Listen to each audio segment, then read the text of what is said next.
Kamusta po ako, si Dr. Jose Alcaraz, at inilaan ko ang malaking bahagi ng aking karera sa kalusugan at kapakanan ng ating mga nakatatanda. Sa loob ng maraming taon, tinulungan ko ang maraming kalalakihan at kababaihan na harapin ang mga pagbabagong kaakibat ng edad, at isang paksa na madalas na lumilitaw ay ang pangamba sa unti-unting paghina ng sigla at intimasya. Ito'y isang sensitibong usapin, ngunit napakahalaga para sa isang makabuluhang buhay. Naaalala ko pa, hindi pa katagalan, noong muntik ko nang tanggapin na ang paghina ng intimasya ay isang hindi maiiwasang bahagi ng pagtanda.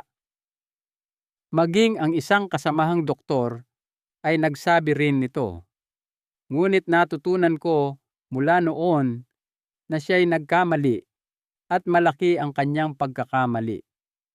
Kung kayo po ay higit sa 40 anyos at nasabihan na ang pagbagal ng daloy ng dugo, mababang enerhiya o hindi nagaanong aktibong buhay intima ay simpleng bunga lamang ng inyong edad, nais ko pong mag-alok sa inyo ng ibang pananaw. Ang edad mismo ay hindi ang pangunahing issue. Kadalasan ang hindi magandang sirkulasyon ang tunay na salarin. Bilang isang manggagamot na may higit 3 dekadang karanasan na dalubhasa sa kung paano maaaring umunlad ang mga kalalakihan at kababaihan habang sila'y tumatanda, nakatrabaho ko na ang hindi mabilang na mga pasyente. Sa pamamagitan ng malawak na karanasang ito, natuklasan ko ang isang bagay na kahanga-hanga at kamangha-manghang simple.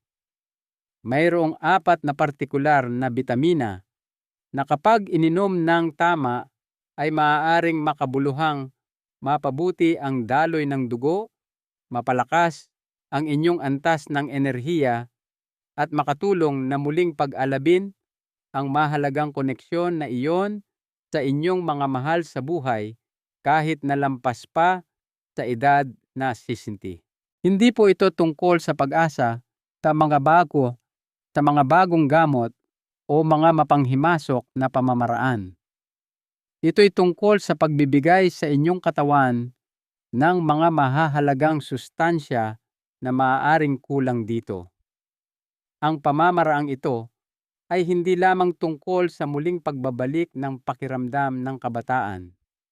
Ito'y tungkol sa pagpapanatili ng init ng pagsasama, pananatiling konektado, pakiramdam na tunay na buhay, at pagiging lubos na naroroon sa inyong mga relasyon. Ibabahagi ko ang eksaktong pamamaraan na inirerekomenda ko sa aking mga pasyente. Isa na nakatulong sa mga kalalakihan at kababaihan sa kanilang edad na 60, 70 at maging 80 na muling matamo ang sigla na akala nila'y tuluyan nang nawala. Sa katunayan, isa sa mga bitaminang ito ay inilarawan ng isang mag-asawa bilang kanilang tagapagligtas ng pagsasama. Ating tuklasin ang mga mahahalagang sustansyang ito. Ang una ay madalas na hindi napapansin, ngunit ito'y gumaganap ng isang mahalagang papel sa pagpapanatiling malinis ng inyong mga ugat at pagtataguyod ng malusog na daloy ng dugo. Kung walang sapat nito, ang calcium ay maaaring maipon kung saan hindi dapat na humahantong sa pagtigas ng inyong mga daluyan ng dugo at isang tahimik na pagbawas sa sirkulasyon. Ang bitaminang ito ay sumusuporta hindi lamang sa inyong puso, kundi maaari ring mapahusay ang sensitibidad, init, at pisikal na koneksyon sa mga paraang hindi inaasahan ng marami. Ang tinutukoy ko po ay ang bitamina K2 at maaaring ito na ang susi sa muling pagbabalik ng sigla pagkatapos ng edad 60. 1. Bitamina K2, partikular ang anyong MK7, ang tagalinis ng bara sa ugat. Kung may isang bitamina na sana'y mas maaga kong nalaman at sinimulang inumin sa buhay iyon, ay ang bitamina K2. Hindi po ako tumutukoy sa K1 na nakukuha ninyo sa mga madahong gulay, kundi partikular sa bitamina K2 sa anyong MK7 nito.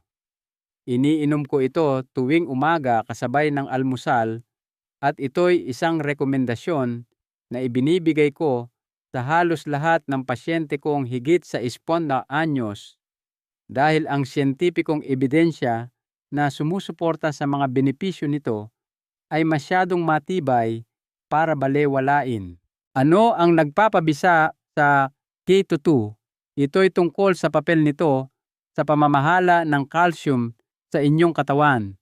Habang tayo'y tumatanda, minsan ang calcium ay naiipon sa mga maling lugar, hindi lamang sa ating mga buto kung saan ito kailangan, kundi pati na rin sa malalambot na tissue at mga ugat.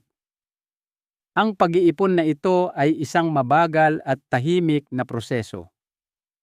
Hindi ninyo ito nararamdaman, ngunit sa paglipas ng panahon, maaari itong maging sanhi ng paninigas ng inyong mga daluyan ng dugo, pagbagal ng inyong sirkulasyon, at isang pangkalahatang pakiramdam ng panlalamig parehong literal at sa ubertragen na kahulugan. Ang bitamina K2 ay kumikilos na parang traffic controller para sa calcium. Tinutulungan nitong idirekta ang calcium palabas ng inyong mga ugat at malalambot na tissue at papunta sa inyong mga buto kung saan ito nararapat. Kapag naalis ang calcium sa inyong mga daluyan ng dugo, maaari silang mag-relax at maging mas nababaluktot.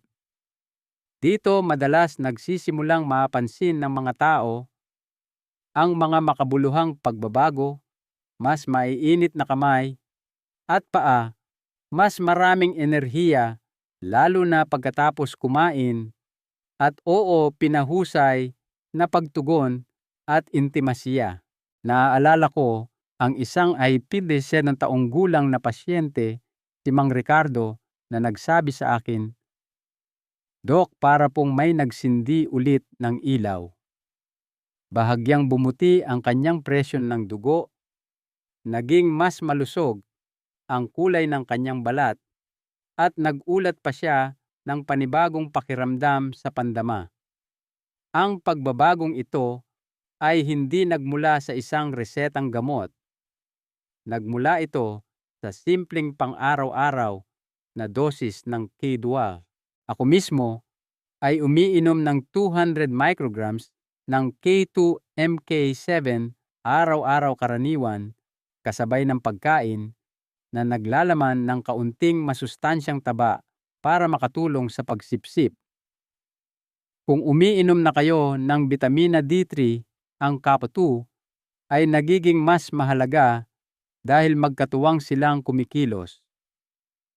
Tinutulungan ng K na matiyak na ang calcium na pinakilos ng D3 ay mapupunta sa inyong mga buto at hindi sa inyong mga ugat o iba pang malalambot na tissue kung saan maaari itong magdulot ng mga problema.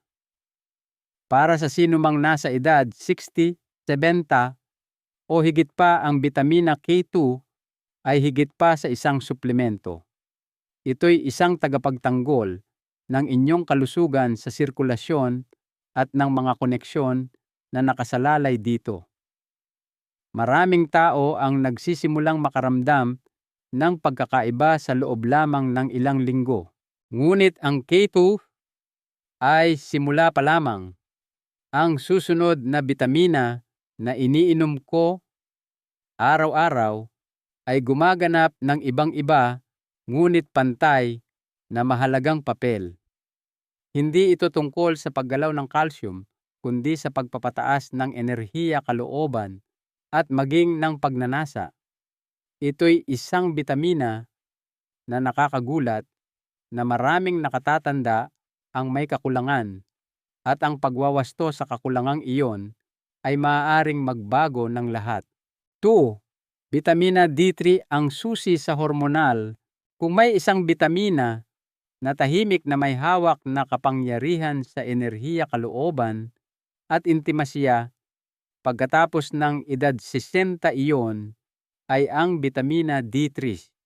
Iniinom ko na ito tuwing umaga sa loob ng nakaraang 50 taon bago pa man ito sumikat ng husto tulad ngayon. Mula sa aking personal na karanasan at sa aking profesional na praktika, masasabi ko sa inyo na ito'y nagdudulot ng malalim na pagkakaiba. Kapag naririnig ng karamihan ang bitamina D, karaniwan nilang naiisip ang kalusugan ng buto. Ngunit sa katotohanan, ang bitamina D3 ay mas gumagana na parang hormone kaysa isang simpleng sustansya. Naiimpluwensyahan nito ang higit sa 1,000 iba't ibang proseso sa katawan, kabilang ang lakas ng immune system, kalinawan ng isip, regulasyon ng presyon ng dugo, at marahil ang pinakakagulat-gulat sa ilan ang kalusugang sexual. Ilang taon na ang nakalilipas, ang tunay na nagpamulat sa aking mga mata ay nang simulan kong regular na suriin ang antas ng bitamina D sa aking mga pasyente. Nakakita ako ng isang pare-parehong pattern ang mga individual na nag-uulat na sila'y pinakananghihina, nanlalamig, malabo ang isip at walang koneksyon, ay mayroon ding kapansin-pansing mababang antas ng D3. Ang ilan ay may antas na nasa teens lamang, samantalang ang pinakamainam na antas ay karaniwang itinuturing na 50 tan ng ml o mas mataas pa. Nang maitama namin ang mga kakulangang ito, gamit ang pang-araw-araw na suplementong D3, ang mga pagbabago ay madalas nakahanga-hanga. Bumuti ang kanilang kutis, tila lumakas ang kanilang boses, at mas madalas silang ngumiti. Sa ilang pagkakataon, ang mga relasyon na lumamig ay nagsimulang maging mainit at muling kumonekta. Isang pasyente, isang 74 taong gulang na babae na nagngangalang Aling Elvira, ang nagbahagi sa akin. Akala ko'y unti-unti na akong nanghihina dahil sa edad, pero ngayon nagigising ako bago pa ang aking alarm. Mas madalas na akong tumawa. Mas madalas na akong humipo. Ang kanyang mga salita ay nanatili sa akin. Karaniwan akong umiinom ng humigit kumulang 4,000 IU ng D3 araw-araw, kadalasan kasabay ng almusal.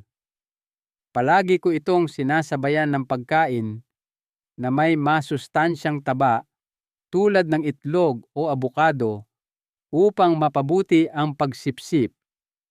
At palagi kong tinitiyak na ito'y D3 cholecalciferol, hindi D2 ergocalciferol, dahil ang D2 ay karaniwang mas epektibo, lalo na para sa mga nakatatanda na maaaring iba na ang paraan ng pagproseso ng sustansya ng katawan. Malaki rin ang papel ng bitamina D3 sa produksyon ng testosterone at estrogen. Kapag mas balanse ang mga hormone na ito, lahat mula sa sirkulasyon hanggang sa pagnanasa ay maaaring bumuti. Kaya't hindi ko ito kailanman nilalaktawan. Ito'y isang pangunahing bahagi ng aking pang-araw-araw na gawain at hinihikayat ko ang bawat isa sa aking mga pasyente na higit sa 50 anyos na ipasuri ang kanilang antas at uminom ng suplemento kung kinakailangan. Ngayon, gaano man kahalaga ang bitamina D3 para sa pagpapalakas ng enerhiya at pagpapatibay ng emosyonal na pagiging malapit. Ang susunod na bitamina na iniinom ko araw-araw ay nagdadala ng mga bagay sa susunod na antas. Hindi lamang ito sumusuporta sa daloy ng dugo, tumutulong itong buksan ang mga daanan. At maniwala man kayo o hindi, gumagana ito sa parehong mekanismo ng ilan sa mga pinakakilalang resetang gamot para sa intimasya. 3. Bitamina B3, niacin, ang pampaluwag ng daluyan ng dugo. Ang susunod na ito ay maaaring makagulat sa inyo. Tiyak na nagulat ako noong una kong sinimulang irekomenda ito sa aking mga pasyente, at lalo na noong ako mismo ang nagsimulang uminom nito. Ang bitamina B3, na kilala rin bilang niacin, ay naging pang-araw-araw na bahagi ng aking regimen. Hanggang ngayon, nananatili itong isa sa mga pinakamadalian at pinakamakapangyarihang sustansya na ginagamit ko upang suportahan ang malusog na sirkulasyon. Ang nagpap-espesyal sa niacin ay ang kakayahan nitong tulungan ang mga daluyan ng dugo na mag-relax at lumawak. Nagagawa ito sa pamamagitan ng pagpapalakas ng isang compound na tinatawag na nitric oxide. Kapansin-pansin, ito rin ang parehong compound na tinatarget ng maraming gamot para sa erectile dysfunction. Ang pagkakaiba ay natural na gumagana ang niacin kasama ang inyong katawan upang hikayatin ang mas mahusay na daloy ng dugo, karaniwan nang walang mga side effect o panganib na nauugnay sa mga resetang gamot. Naaalala ko pa noong unang beses akong uminom ng tamang dosis ng niacin. Sa loob ng ilang minuto, naramdaman ko ang isang mainit na pamumula na kumalat sa aking balat. Ito ay isang karaniwan, hindi nakakapinsala, bagamat kapansin-pansing senyales na bumubukas ang inyong mga daluyan ng dugo. Para itong pag-angat ng dimmer switch para sa buong katawan ko. Naramdaman kong mas alerto ako at mas naroroon. Ang karanasang iyon ang kumumbinsi sa akin na simulan itong irekomenda sa mga pasyenteng nahihirapan sa malamig na mga kamay at paa, mahinang resistensya o pangkalahatang pakiramdam ng pamamanhid sa kanilang buhay.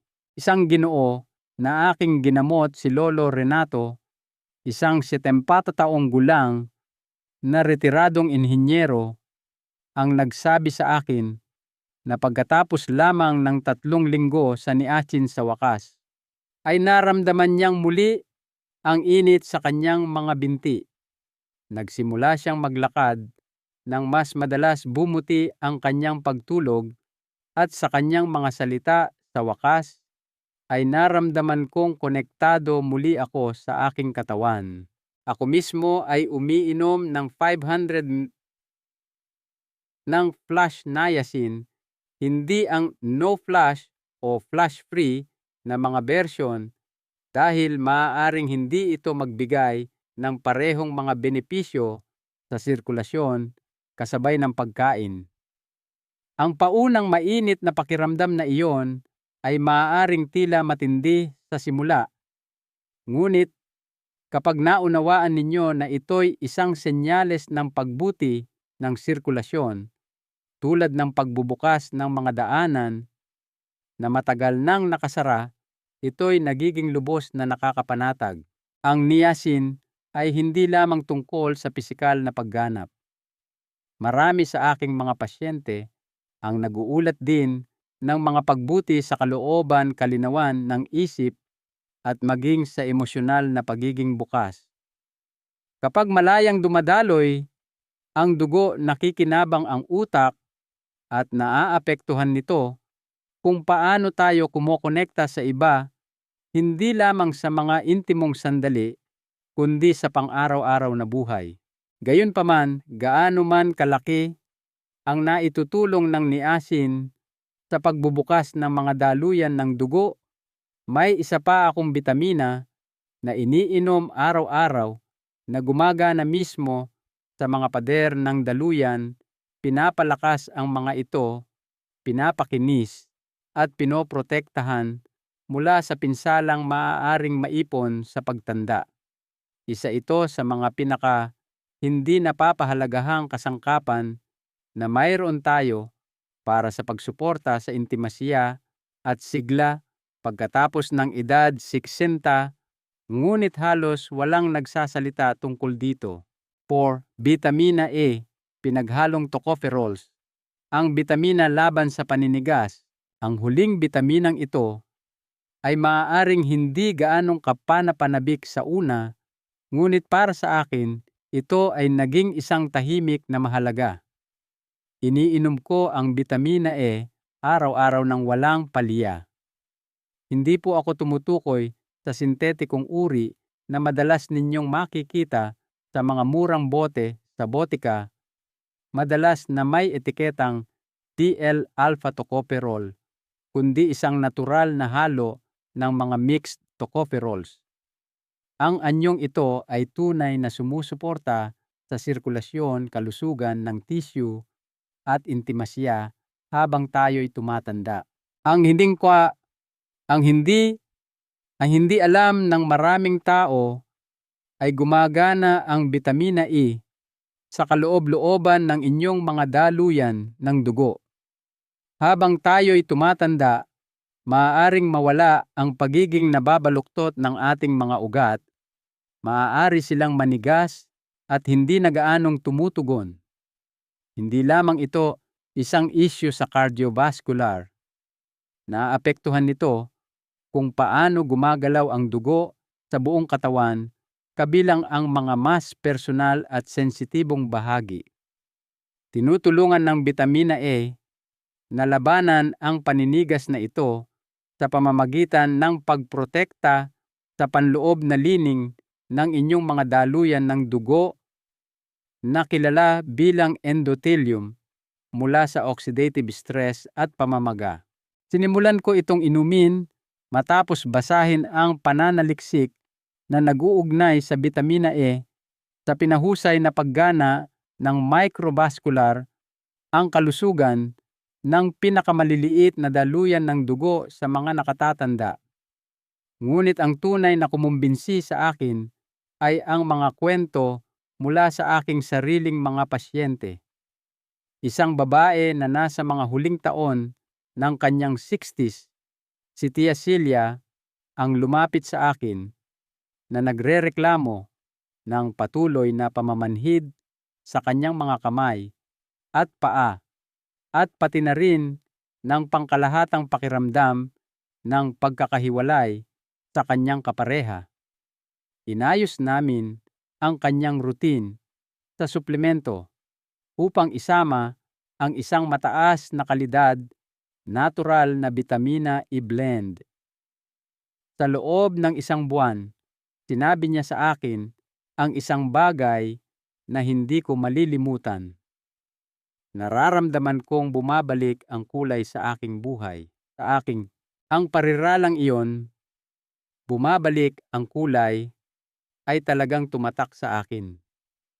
Hindi lamang natin pinag-uusapan dito ang pisikal na sirkulasyon.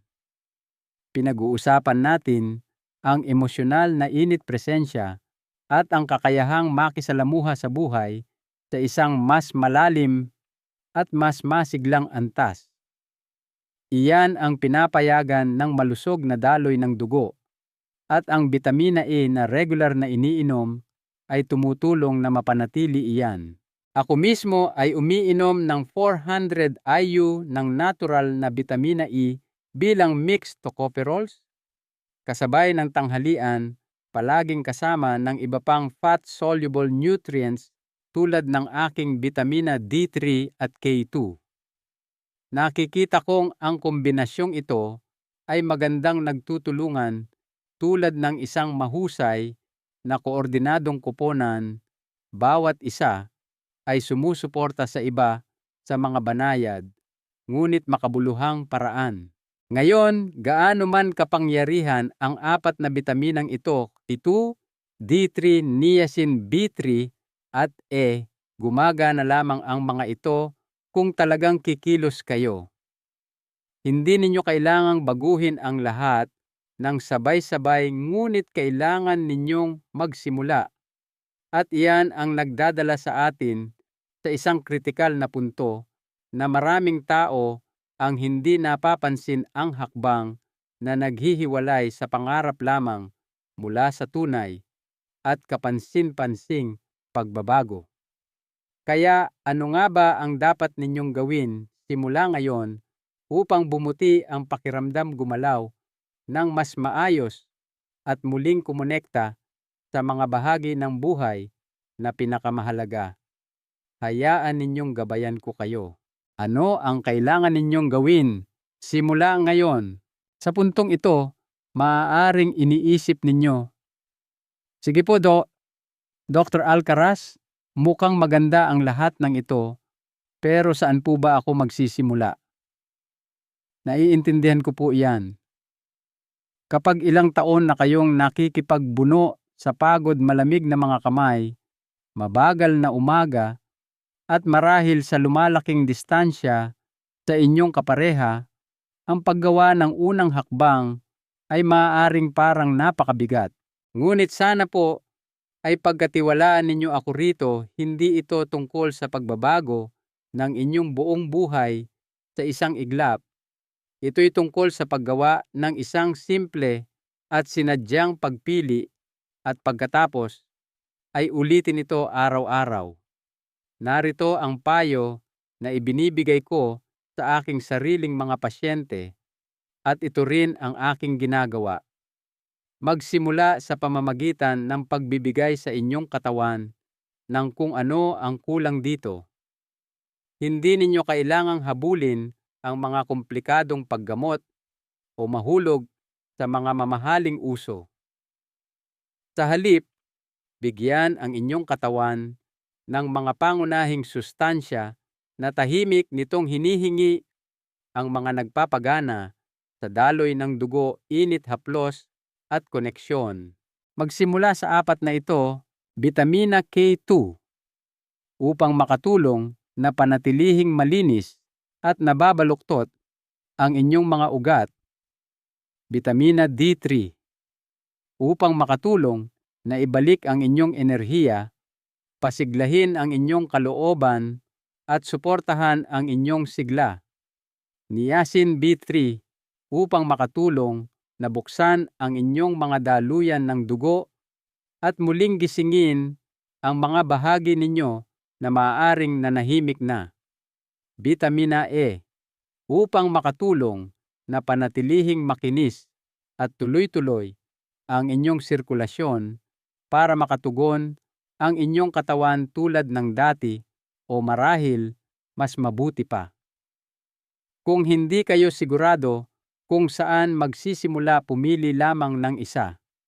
Gawin itong bahagi ng inyong gawain sa almusal.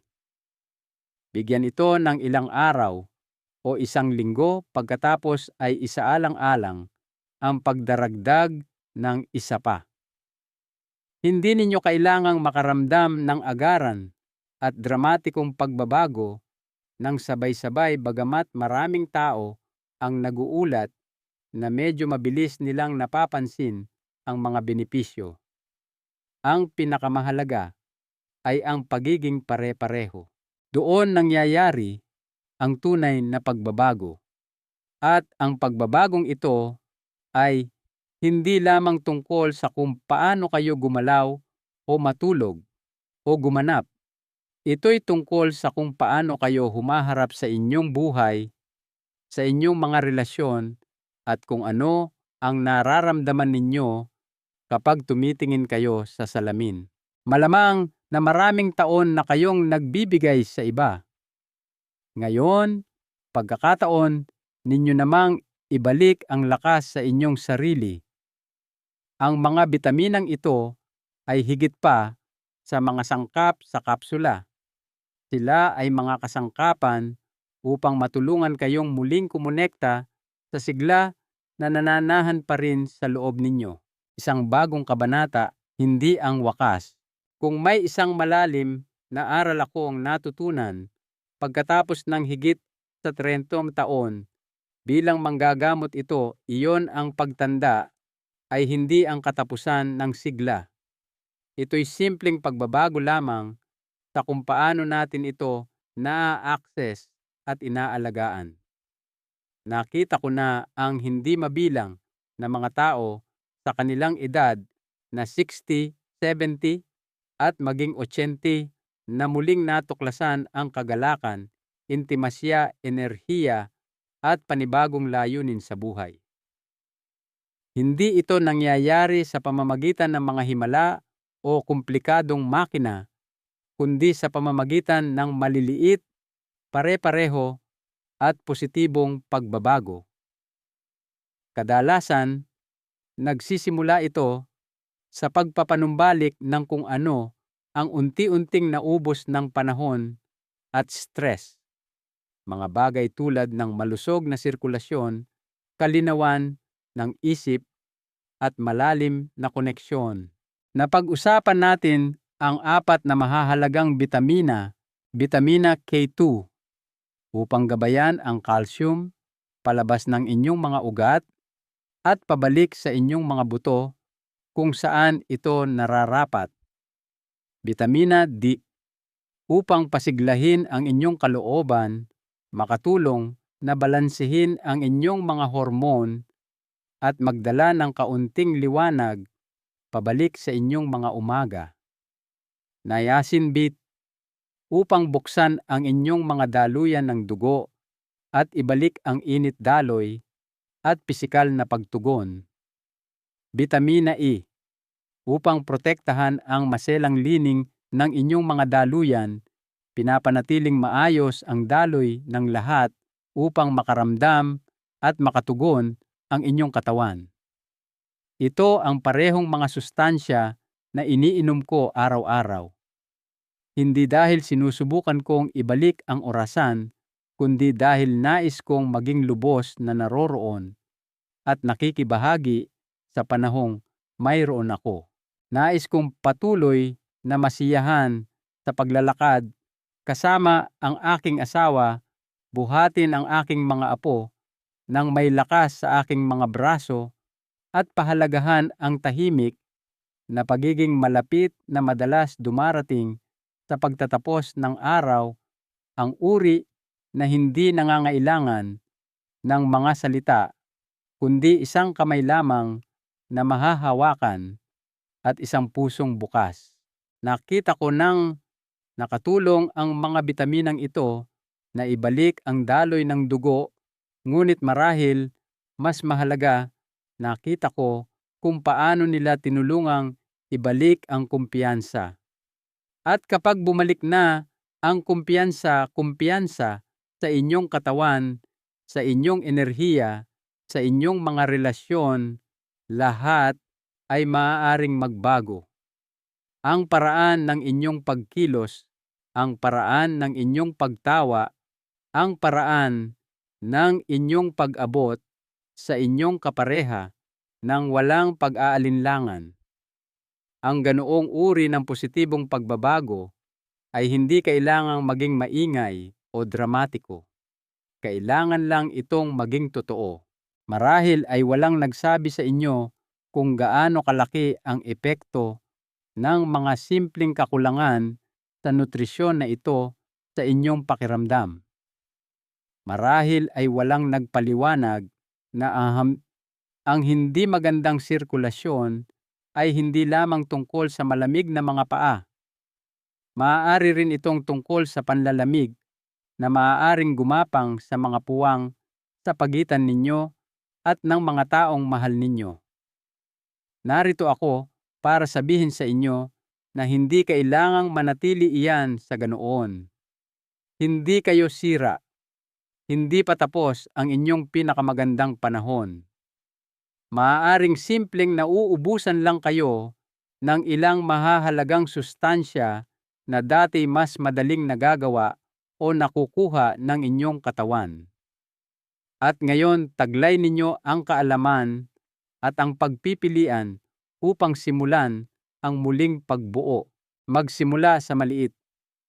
Maging pare-pareho. Bigyan ito ng ilang linggo. Huwag asahan ang mga paputok sa isang gabi, ngunit bigyang pansin. Pansinin kung paano nagbabago ang inyong enerhiya, kung paano maaaring maging mas mainit ang inyong balat, kung paano maaaring maging mas malinaw ang inyong mga iniisip. At kung kayo'y nasa isang relasyon, pansinin ang mga tahimik na paraan kung paano maaaring bumalik ang koneksyon, isang mas mahabang yakap, isang sulyap na nagtatagal, isang pag-uusap na hindi napuputol kundi lumalalim pa. Ang pagtanda ay hindi tungkol sa pagsuko sa kung ano ang nagbibigay kahulugan sa buhay. Ito'y tungkol sa pag-aaral kung paano ito aalagaan sa ibang paraan. Ang 4 na bitaminang ito ay bahagi ng proseso ng pag-aalaga na iyon. Hindi nila pinapalitan ang inyong mga pagsisikap, sinusuportahan nila kayo. Tinutulungan nilang muling lumitaw ang pinakamagagandang bahagi ninyo. Ang aking mahalagang aral sa buhay na hango sa mga dekada ng praktika ay ito. Ang maagap na pangangalaga sa sarili, lalo na habang tayo'y tumatanda, ay hindi isang luho. Ito ang pundasyon kung saan itinatayo ang isang masigla at konektadong buhay.